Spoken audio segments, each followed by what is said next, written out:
CTV Edmonton, local breaking news with Evan Kenny.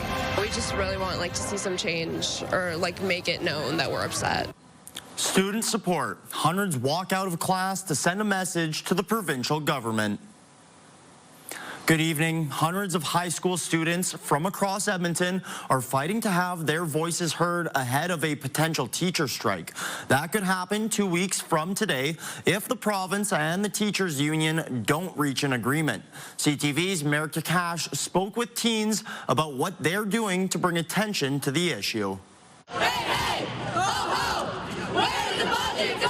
Hundreds of high school students out of class in support of their teachers. We don't agree with how they're being treated.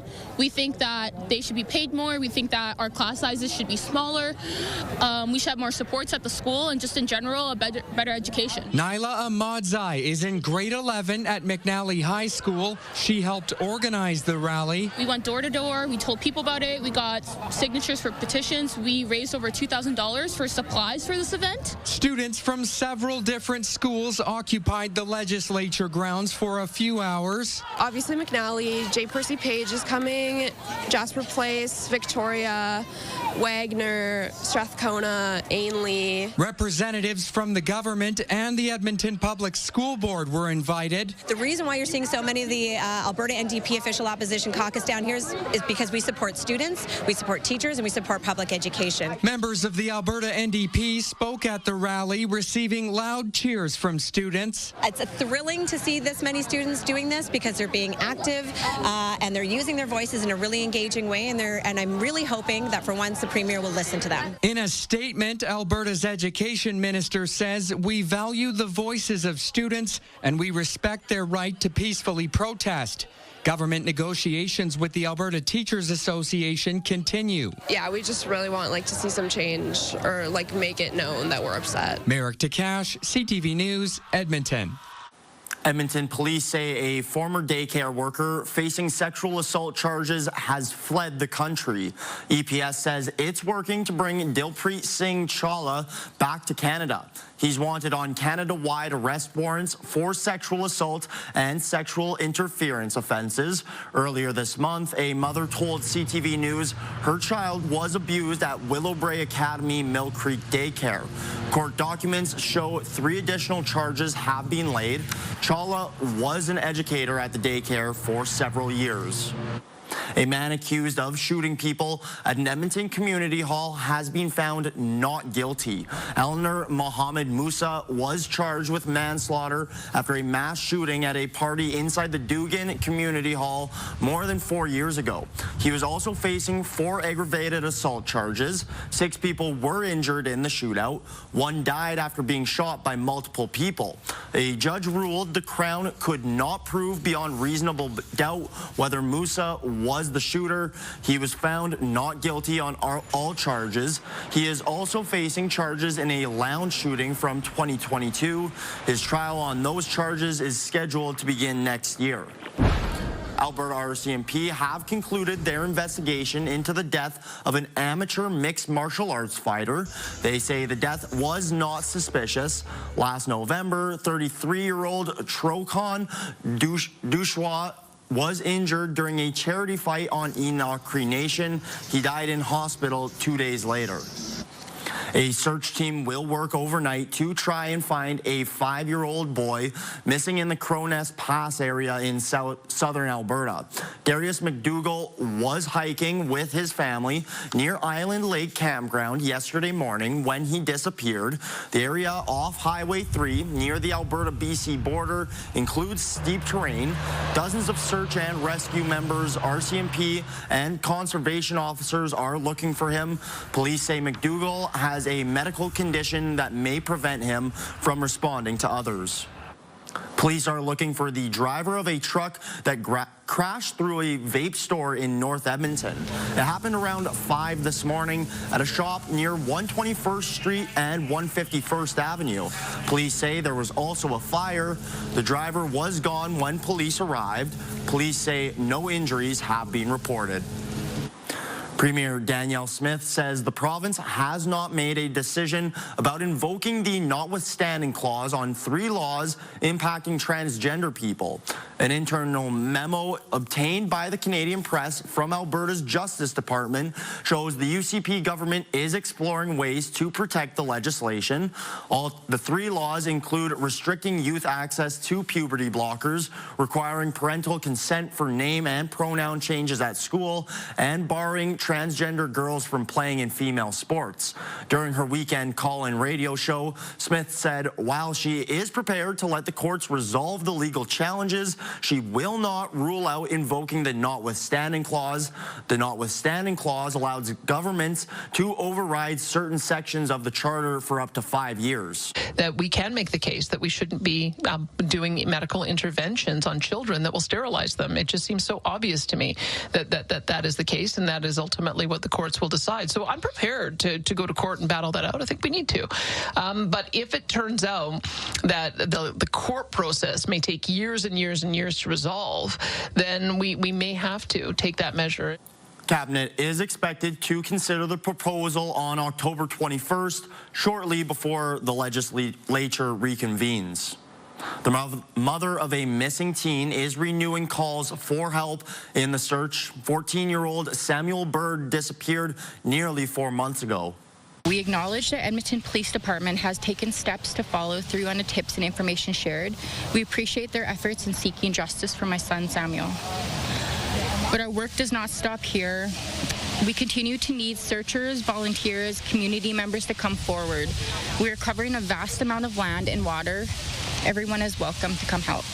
Bird has been missing since June 1st. He was last seen in Edmonton's Kenora neighborhood. There is a 24-hour command post at the Dawson Park where searchers are keeping track of mapping and logistics. Last week, police executed a search warrant on a home in relation to Bird's disappearance. Police have not shared any details about the search. On Saturday in Dawson Park, Bird's grandmother spoke publicly for the first time.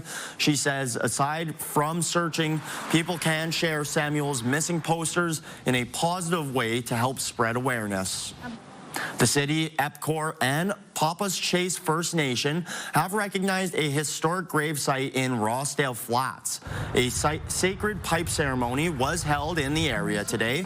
In 2001, the Papa's Chase First Nation fought EPCOR's planned expansion of the Rossdale Flats power plant. The historic gravesite was officially recognized in 2005.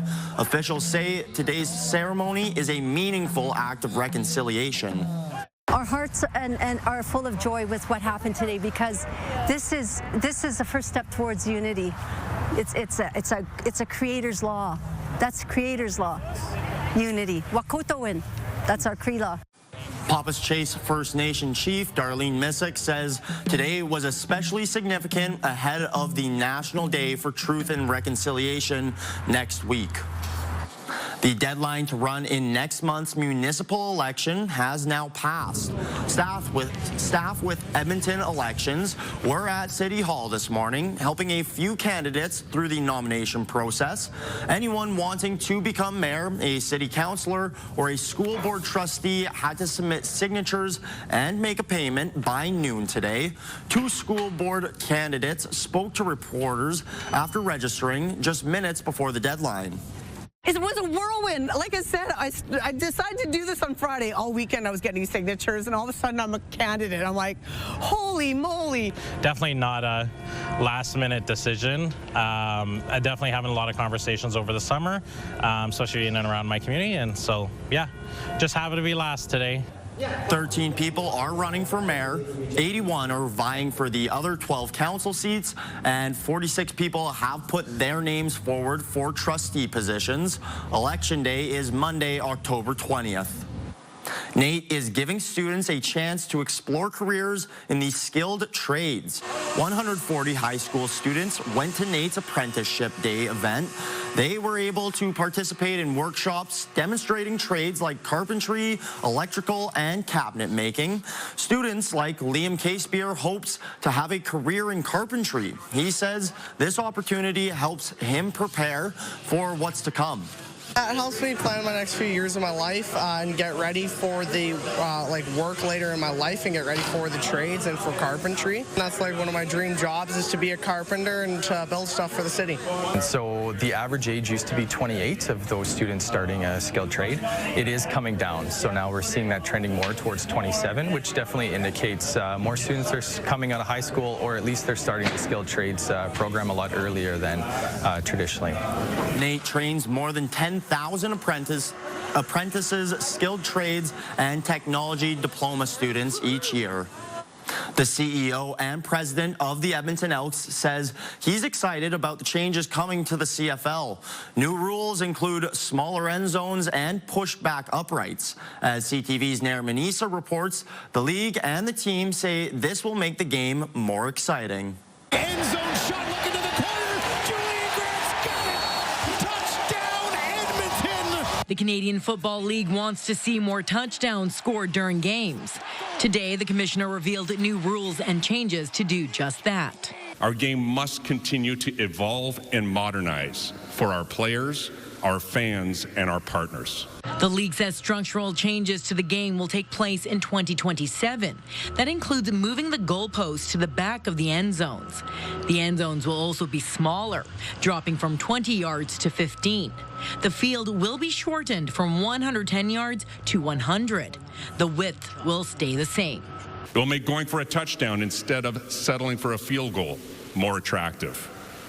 It will deliver more unobstructed sight lines for fans, viewers, and television cameras. Edmonton Elks president and CEO Chris Morris says this will be good for the growth of the game. I think it's important to just sort of give this a chance and see where it goes. There's been a lot of thought put into this by our commissioner and by our board of governors, and I think there's some real evidence showing that it could create some positive impact in our game. Morris also believes these changes could bring in a new audience. There's a big incentive to go for it on third down and to try to go for it in that zone, which I think will lead to more touchdowns. I think in that way it'll make the game more exciting. The changes were the big topic of the day over at Edmonton Sports Talk Radio. This could open up the door for more and more coaching decisions, more gambles, and then what do fans like more than anything else? Picking that apart on post-game shows and the day after the game. Changes that are coming in 2026 include a new Rouge point system, a 35-second play clock that starts as soon as the previous play is whistled dead, and team benches on opposite sides of the field. Nair Manisa, CTV News, Edmonton. One of the Oilers' top defensemen is hoping to impress management for Canada's Olympic team this season. It's definitely a goal of mine, yeah, but it's the focus is on the start of the year, right? That's goal right now, focus on the Oilers, and hopefully good things will come from that. This will be Evan Bouchard's first opportunity to crack Canada's Olympic roster. The games are in February in Italy. The last time NHL players were eligible for the Olympics was in Sochi in 2014. The Oilers head coach feels Bouchard's doing the right things to earn a spot. I think there was a lot of, uncertainty about how good he was. Obviously, they saw him in playoffs in 2024 and, was outstanding. And he was able to follow that up with another solid playoff round. So, I feel it'd be very difficult to keep him off. I see him every night. I'm obviously biased. The Oilers' preseason schedule resumes tomorrow night when the team visits the Winnipeg Jets. Coming up next, how many potatoes one farm donated to Edmonton's food bank? Also just ahead, how the Alberta Cancer Foundation is helping women in rural parts of the province. Breast cancer is one of the most diagnosed cancer in women in Alberta. And we also know that the earlier you catch and detect cancer, the better the survival rates are. Good evening, folks. Autumn officially started today. It's the autumnal equinox, and it is going to cool off a little bit, especially in the mornings as temperatures here get a little closer to average over the coming days. Let's take a closer look at exactly what that means in just a few minutes.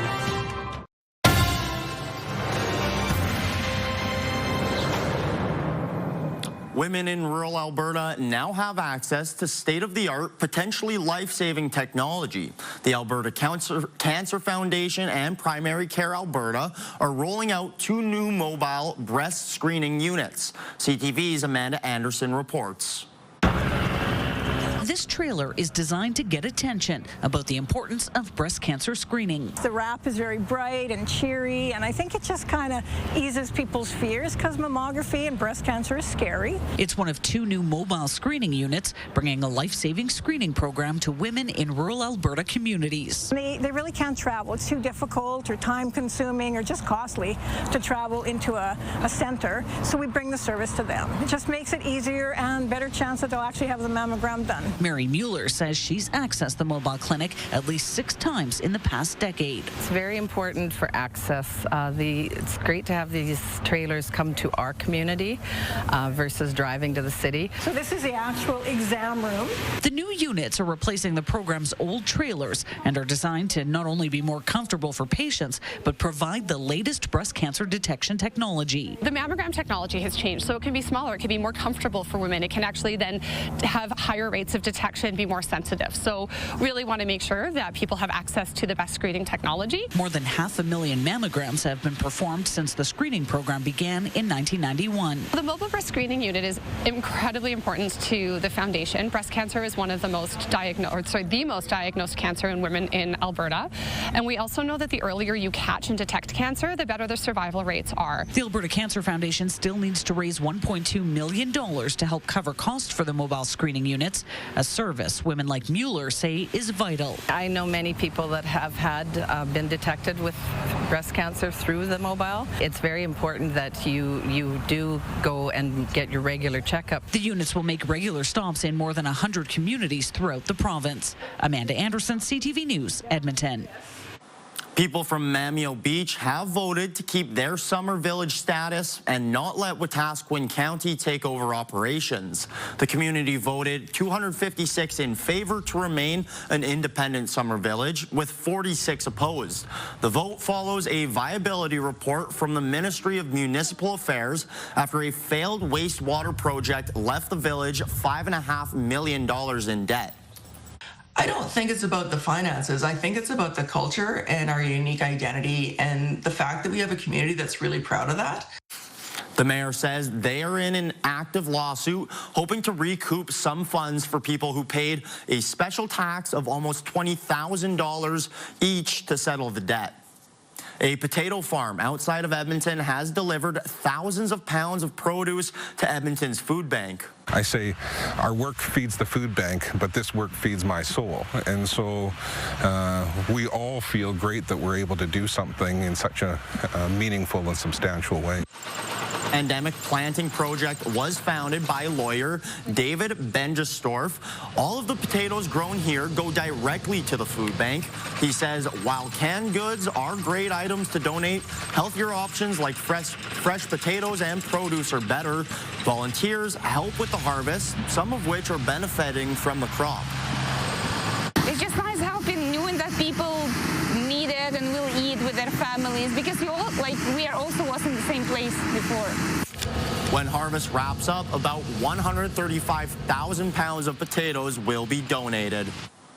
The Central Alberta United Way is celebrating a major milestone as it launches this year's fundraising campaign.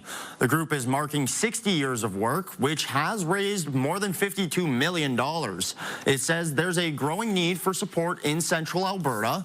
Over 38,000 people live with low or limited incomes, and 17% of children and teens live in poverty. The group started this year's fundraising with a 5K run on Sunday. The next event is a whiskey tasting on November 20th. Still ahead, golf season may be ending, but many people are just starting to pick up a club. We have more on the rise of women playing coming up. And you also can't let the guys have all the fun too, because it used to be such a male-dominated and oriented and dominated sport.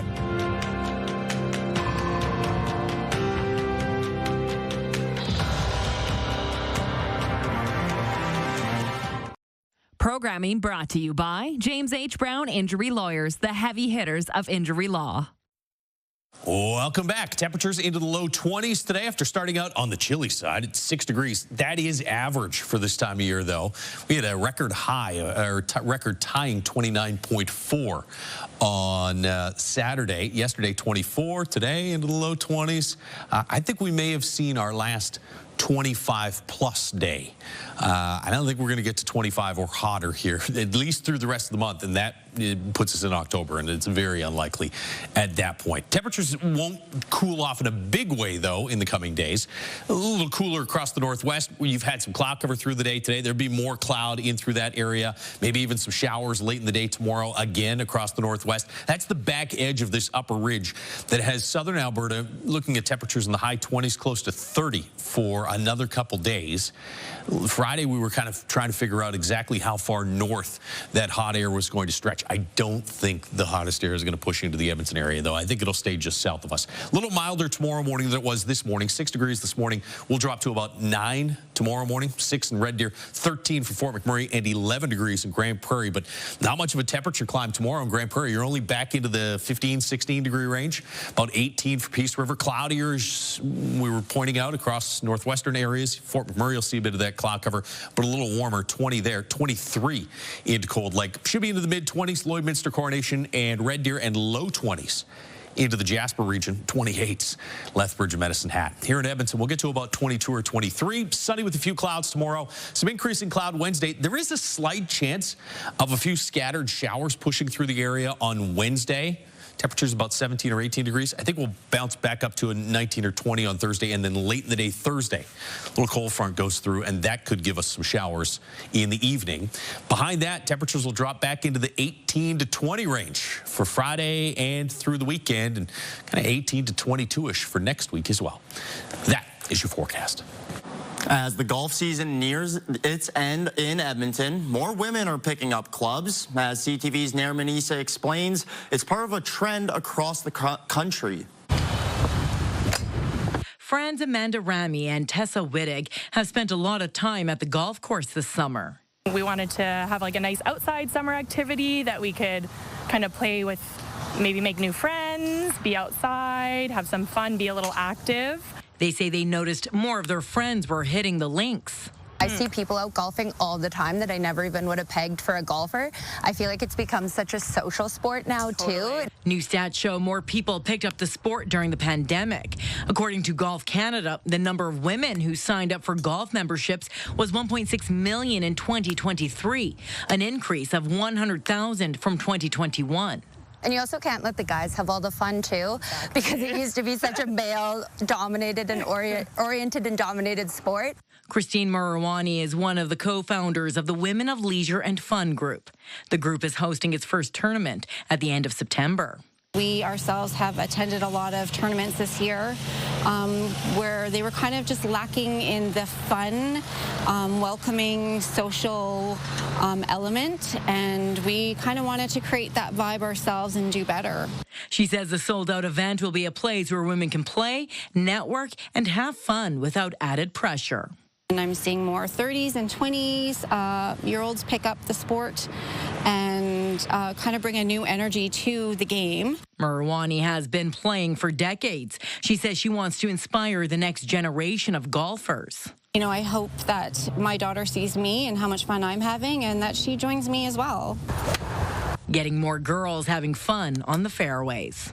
Nair Manisa, CTV News, Edmonton. An Edmonton Oilers fan ran into some of his favorite actors from The Lord of the Rings while leaving Rogers Place Sunday night. They were introducing themselves and everything. Billy noticed I had my phone in my hand, and he was like, would you like to get a photo? I'm like, oh, my God, yes, please. I didn't hesitate. Pulled out my phone and was able to get a picture with them and everything. I was crouching down a little bit if you couldn't really tell in the photo because I'm much taller than them, and I didn't realize how much taller I was. Will Wainich spotted Elijah Wood, Sean Astin, Dominic Monaghan, and Billy Boyd on Jasper Avenue last night. The four actors starred as the hobbits in the Lord of the Rings trilogy and were in town for the Edmonton Expo. Wainich says they told him they had a great time visiting. And they noticed that I was wearing my jersey, and they were telling me that they were wearing their own that had 25 on the back, and their characters' names on everything. All 4 jerseys were signed by the actors and will be auctioned off in support of the Oilers Community Foundation. Well, favorite actors, favorite team back. Must be a great weekend for Will. That's all the time we have. Thank you for tuning in and have a great rest of your night.